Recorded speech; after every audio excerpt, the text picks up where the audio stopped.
Have you ever paused to think about why sagging pants became a fashion trend among young black men, particularly rappers?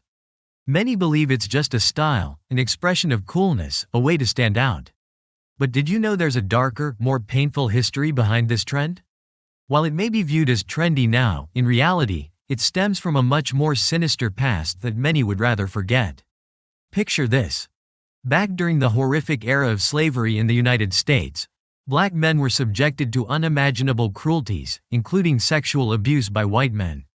In a twisted act of domination and humiliation, enslaved black men were forced to lower their pants as a mark of subjugation and disrespect.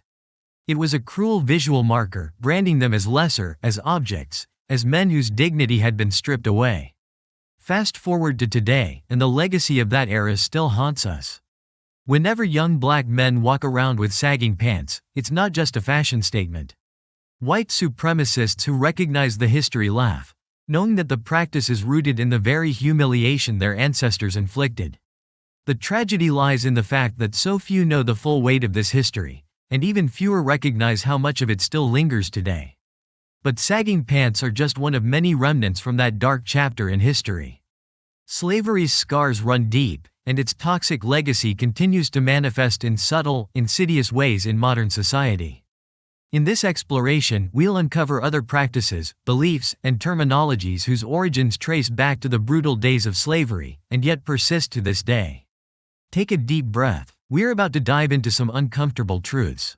Welcome to the unspoken history that shaped Black America. Let's begin with the toxic stereotypes that took root during slavery and how they continue to oppress black people today. First, we have the infamous Sambo stereotype. You've likely heard this term before, but do you know its history? The Sambo stereotype painted black men as lazy, carefree, and obedient, infantilizing them and making them seem in need of white control. This was no accident. It was a calculated narrative designed to justify the institution of slavery. If black men were portrayed as helpless children, then enslaving them didn't seem so cruel, right? The stereotype depicted black men as incapable of responsibility or independent thought, reducing them to caricatures who needed to be governed. This harmful image didn't disappear when slavery ended. Instead, it mutated and embedded itself deep within the psyche of American society, perpetuating systemic racism in ways that are still felt today. When people claim black men are lazy or unmotivated, it's this stereotype at play. It justifies why many black men are passed over for opportunities, blamed for their own oppression, and unfairly seen as threats by law enforcement. Even those who don't consider themselves racist might unconsciously subscribe to this view because it's been ingrained for generations.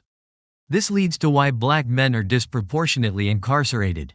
Studies reveal that the biases fueled by the Sambo stereotype lead to the over-policing of black communities, where black men are seen as inherently dangerous and in need of control.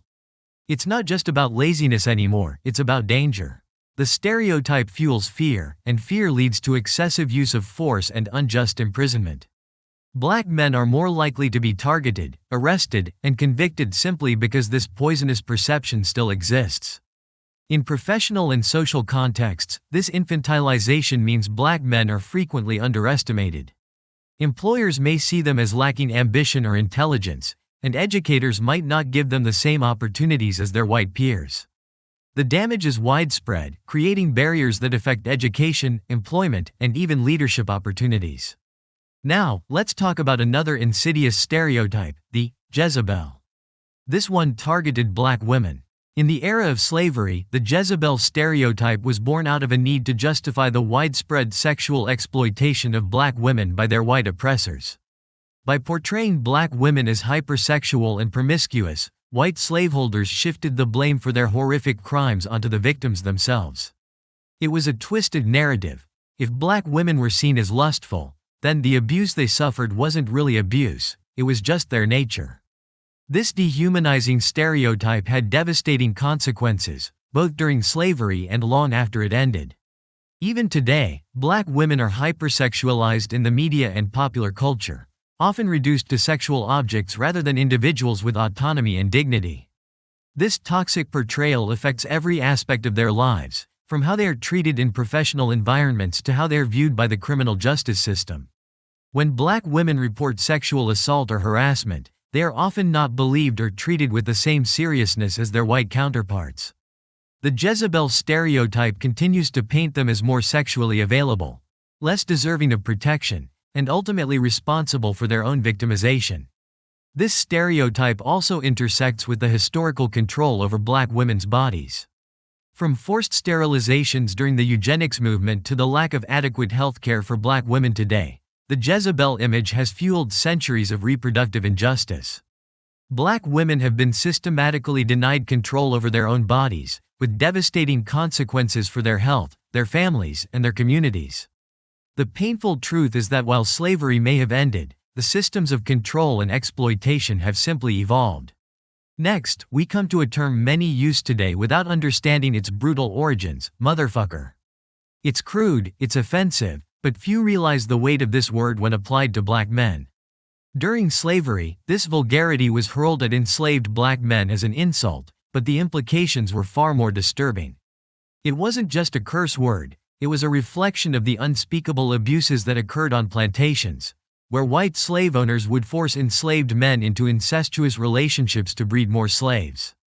The term became a way to further dehumanize and humiliate black men, reducing them to nothing more than objects for breeding and abuse. Today, many use the word casually, without knowing the deep pain it carries for the descendants of those who were subjected to such atrocities. These examples barely scratch the surface of how slavery's legacy still haunts us. It's not just about sagging pants, Sambo, Jezebel, or even motherfucker. It's about the pervasive, toxic ideologies that continue to shape the world we live in.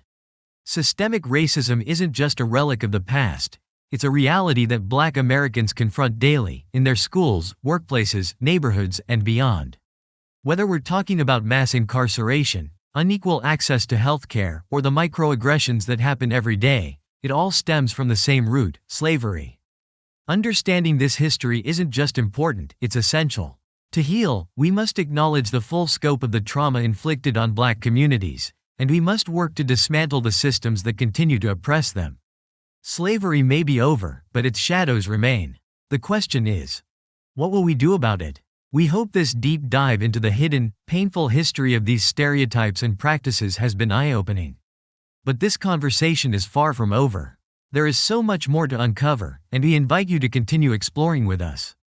If you're committed to learning more, to confronting uncomfortable truths, and to being part of the change, subscribe to our channel and join the conversation. Together, we can shine a light on the darkest corners of our history and build a future where no one is oppressed by the legacies of the past. Have you ever wondered about the darker truths behind seemingly simple cultural trends? Let's take sagging pants, a fashion statement popular in modern hip-hop culture, especially among young black men. To many, it's just a trend, cool, rebellious, and nonconformist.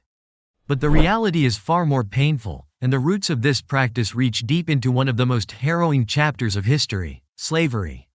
Imagine this: black men, enslaved and brutalized, subjected to unspeakable acts of violence, including sexual assaults by their white owners. These assaults weren't merely acts of physical domination but psychological warfare designed to strip these men of their humanity, dignity, and sense of self. After being violated, some enslaved men were forced to walk with their pants lowered as a mark of their victimization, a symbol of shame meant to humiliate and degrade them further in front of their communities. It was an act of public humiliation, meant to break familial bonds and crush the spirit of resistance. This brutal punishment wasn't isolated. It was a calculated tactic used to reinforce the slave owner's total control over the enslaved population. And tragically, the visual of lowered pants, which once symbolized degradation, has unknowingly made its way into modern fashion. Today, as young black men wear sagging pants, many may not realize that what was once a symbol of humiliation is now seen as a style choice. And yet, white supremacists, aware of the history, might smirk when they see it, knowing that the practice, though transformed into fashion, has its origins in the very oppression their ancestors enforced. It's a chilling reminder that the legacies of slavery persist in ways we don't always recognize. But this is only one of the many remnants of the systemic dehumanization black people faced during slavery. The deeper we look, the more we see how much of today's world, including our stereotypes, practices, and beliefs, are shaped by that horrific past. Slavery didn't just end, it mutated, leaving behind scars that continue to impact black people's lives today. Consider the harmful stereotypes of black men and women that originated in slavery and continue to shape perceptions. One of the most damaging is the stereotype of black criminality. This stereotype, birthed in the era of slavery, was reinforced during Reconstruction as a way to justify the continued policing and control of black people. Black men, in particular, were painted as inherently dangerous and prone to criminal behavior. This image was used to justify harsh punishments, including public lynchings and the mass incarceration of black men. Even today, this stereotype persists through racial profiling, hyper-surveillance, and the over-policing of black communities. Practices like stop and frisk disproportionately target black men, who are more likely to be stopped, searched, and arrested for minor or non-existent offenses compared to their white counterparts. This racial bias in law enforcement results in harsher sentencing for black individuals and contributes to the mass incarceration crisis that disproportionately affects black men. It's a vicious cycle. The stereotype of black criminality fuels fear and mistrust, which leads to segregation in housing, employment, and public spaces. It reinforces discrimination and marginalization, ensuring that black people remain trapped within a system designed to oppress them. The stereotype extends beyond the streets, it infects every corner of society, from the criminal justice system to educational institutions and even healthcare. Speaking of education, let's not forget the myth of black intellectual inferiority, a stereotype that was also born out of slavery.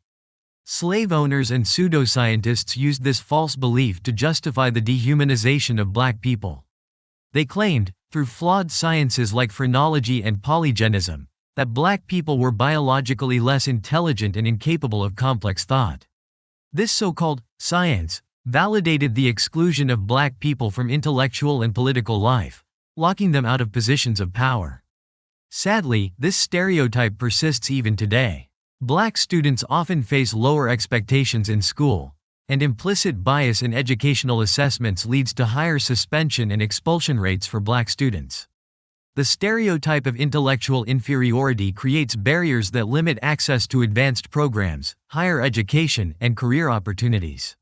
Even black professionals who defy these stereotypes often find themselves having to work twice as hard to prove their competence in predominantly white spaces.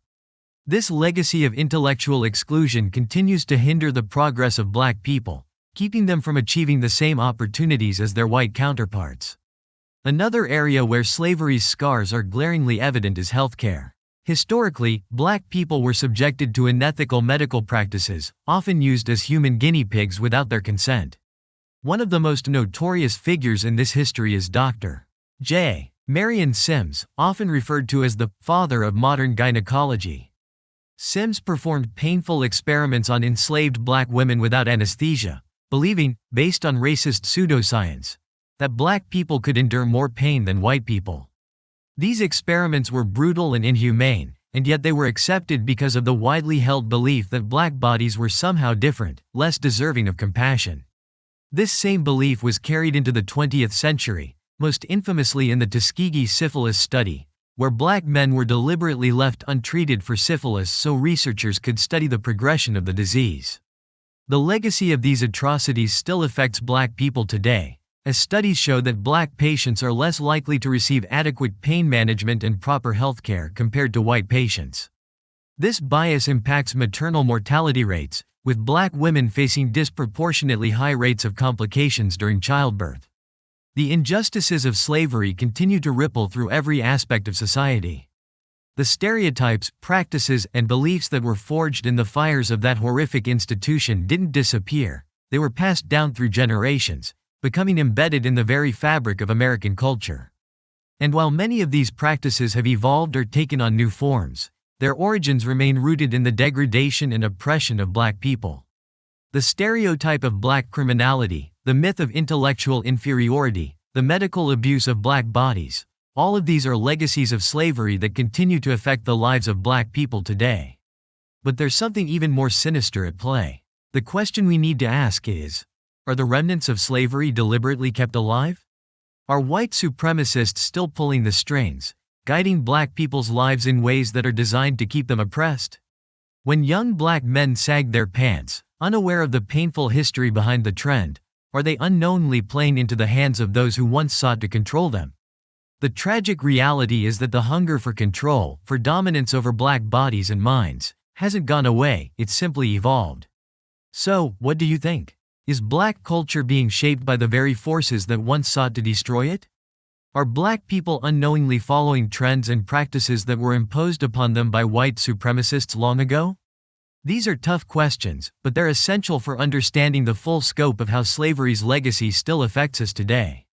Slavery may have ended, but its grip on society remains strong. It's time to confront these uncomfortable truths and dismantle the systems that continue to oppress black people. We encourage you to continue exploring these difficult topics. There's so much more to uncover, so many more layers to peel back. If you want to be part of the change, join us by subscribing to our channel and sharing your thoughts in the comments below. Let's keep this conversation going. Together, we can shine a light on the darkest corners of history and create a future where no one is bound by the legacies of the past.